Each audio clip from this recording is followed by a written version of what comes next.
हमें best quality man power provide करने की संभावनाएं पैदा हुई है। हम थोड़ा सा सोचे कि भाई हां, ऐसा किया जा सकता है, हो सकता है। और आज अब जैसे हमने देखा, इवन इंजीनियर होने के बाद भी बहुत सी कंपनी है, उनको लगता है हाँ ठीक है वो पढ़ा है, लेकिन हमें जिस काम के लिए थी उसकी तो अलग ट्रेनिंग करने पड़ी। हमने क्या किया, हमने ऑनलाइन एजुकेशन शुरू किया कि भाई तुम इंजीनियरिंग के 4th ईयर में हो, तुम्हें माइक्रोसॉफ्ट में जाना तो ये ऑनलाइन सिलेबस है, हम तुम्हें सैटेलाइट सिस्टम जो पढ़ाने के लिए तैयार हैं, लेकिन तुम्हें 100 रुपये देना पड़ेगा। जिस कोर्स के लिए बाजार में उसको 25,000 रुपये देना पड़ता है, 100 रुपये से हमने पढ़ाना शुरू किया। वो नौजवान निकलते ही माइक्रोसॉफ्ट के काम आने लगा। यानी हमने हमारे डेवलपमेंट की जो दिशा है, नेक्स्ट 5-10 ईयर में हिंदुस्तान में डेवलपमेंट की जो संभावनाएं पड़ी हैं, उसके लिए मैन पावर की व्यवस्था अभी से करनी होगी। आपको मालूम होगा, गुजरात जब vibrant Gujarat global investor summit करता है तो एक पहलू है जो मीडिया में कभी दिखता नहीं है, लेकिन वो बड़ा महत्वपूर्ण है। जो लोग MOU करके जाते हैं उनकी बाद में हमारे यहां राउंड टेबल कॉन्फ्रेंस होती है, हफ्ते 15 दिन महीने के बाद। उसमें सरकार होती है, यूनिवर्सिटी होती है एंड इन्वेस्टर होता है। इन्वेस्टर को हम पूछते हैं कि भाई तुम बताओ, तुम ये करने जा रहे हो, तुम्हें जमीन लगेगी, कारखाना बनेगा, वो तो है, लेकिन तुम्हें मैन पावर कैसा चाहिए, कितना चाहिए, किस प्रकार की क्वालिटी वाला, स्किल वाला आदमी चाहिए तुम्हें।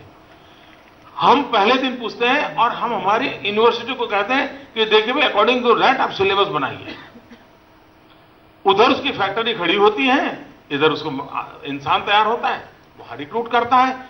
जब तक हम ये इंटीग्रेटेड अप्रोच नहीं अपनाते हैं, होलिस्टिक व्यू नहीं अपनाते हैं, तो कहीं कारखाना बन जाएगा तो व्यक्ति नहीं मिलेगा, कहीं कारखाना बन जाएगा रॉ मटेरियल नहीं मिलेगा, कहीं कारखाना बन जाएगा रॉ मटेरियल है, कारखाना है, मैन पावर है, बिजली नहीं है, कहीं बिजली है, दिखना है, फलाना है, लेकिन उद्घाटन करने से पहले परमिशन लेनी है, अफसर छुट्टी पे चला गया है, गाड़ी रुकी पड़ी है। ये जो छोटी छोटी चीजें हैं जी, कोई बहुत बड़े विजन के कारण नहीं, ये हमारा कमिटमेंट का अभाव है, जिसके कारण स्थितियां पैदा होती है। अगर कोई जिम्मेवारी लेकर के इन चीजों को ठीक करें तो अपने आप परिणाम आता है। हमारे देश में इन दिनों हमारे वर्तमान प्रधानमंत्री जी का एक शब्द बहुत प्रिय है और बार बार उन्होंने प्रचलित भी किया है, इंक्लूसिव ग्रोथ। उनको अच्छा लगता है, बोलते हैं, लेकिन अगर हम गरीब परिवार को समर्थ नहीं बनाते हैं, कैपेसिटी बिल्डिंग नहीं करते हैं, और मेनली थ्रू एजुकेशन हम उसको सामर्थ्यवान नहीं बना सकते हैं, तो हम परिस्थिति पलट नहीं सकते। हमने उसको विकास की प्रक्रिया में हिस्सेदार बनाना पड़ेगा।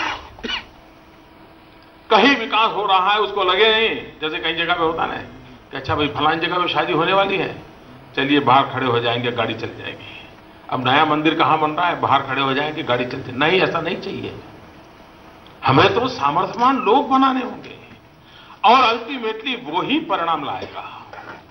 स्किल डेवलपमेंट के माध्यम से, एजुकेशन के माध्यम से, छोटे छोटे उद्योगों का भरमार लगा करके, सर्विस सेक्टर को बल देने करके। मैं तो हैरान हूं, हम टूरिज्म इतना कर रहे हैं,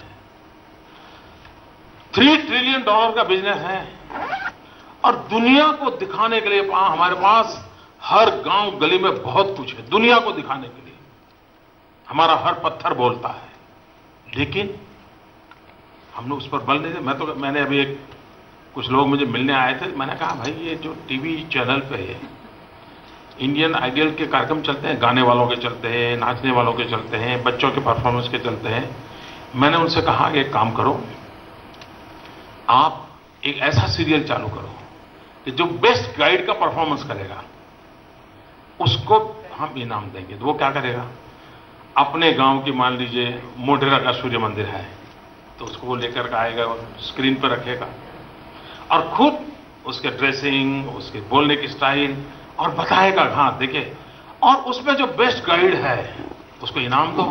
आपको लाखों ऐसे नौजवान निकलेंगे जो गाइड के रूप में प्रोफेशन को लेकर के, और इसके कारण दो काम होंगे, टीवी पे लगातार चलेगा कि भाई इस गांव में ये है वो है वो है, तो लोग भी देखेंगे, अपने आप में प्रचार भी होगा, गाइड तैयार होंगे, हर एक को लगेगा भाई हाँ टूरिज्म का महत्व बढ़ा है। छोटी चीजें हैं, तरीके से उसको कैसे लाया जाए, हम सर्विस सेक्टर को बढ़ावा दे सकते हैं। आज देखिए दुनिया में हेल्थ सेक्टर को लेकर के सारा विश्व स्वास्थ्य के लिए आज भी कम दाम वाली सुविधा खोजता है, और दूसरा उसको भरोसा हुआ इस डॉक्टर के पास गया तो बस मुझे कोई प्रॉब्लम नहीं है, इस अस्पताल गया तो प्रॉब्लम नहीं है। आज भारत के डॉक्टरों की कीर्ति है, भारत के अस्पतालों की कीर्ति है विश्व में, लेकिन इंश्योरेंस वाला विषय ऐसा अटका पड़ा है। हमारे खौरके वाला जी है, उनको पूरा मालूम होगा, दुनिया के दोस्त को कहना भाई कोई इंश्योरेंस का कुछ तो बढ़ाओ, टाइप करो, कोई इनिशिएटिव नहीं ले रहा है। अगर एक बार दुनिया के इन लोगों को पता चले कि भाई हाँ हम हिंदुस्तान में भी ट्रीटमेंट करवाएंगे, इंश्योरेंस की पूरी संभावना है, तो वो दांत वहां निकालेगा, उसमें जितना खर्चा होगा उससे कम खर्चे में उसका दांत यहां निकलेगा, और हमें गर्व होगा हम दांत निकाल सकते हैं किसी का।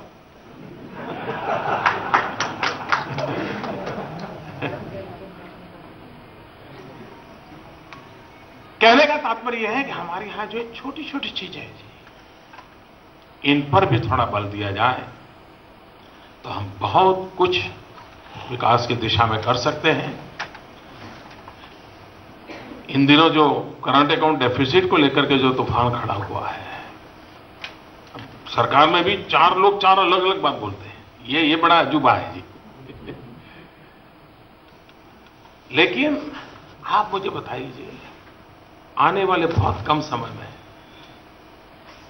हम जो पेट्रोलियम सेक्टर का हमारा जो इंपोर्ट है उससे ज्यादा हमारा इलेक्ट्रॉनिक गुड़ का इंपोर्ट बढ़ने वाला है। क्या हमारा देश, मैं उद्योगकारों को कहता हूं, क्या आप मुनाफा करते रहेंगे क्या कभी आपको विचार नहीं आता है कि हम भी देश के लोगों की आवश्यकता के अनुसार मोबाइल फोन वर्ल्ड क्लास बनाएं, हम भी लैपटॉप बनाए, हम भी कंप्यूटर बनाए, क्या ये प्रोडक्ट हम नहीं कर सकते क्या कारण है देश को इतना बड़ा इंपोर्ट इलेक्ट्रॉनिक गुड़ के लिए करना होगा?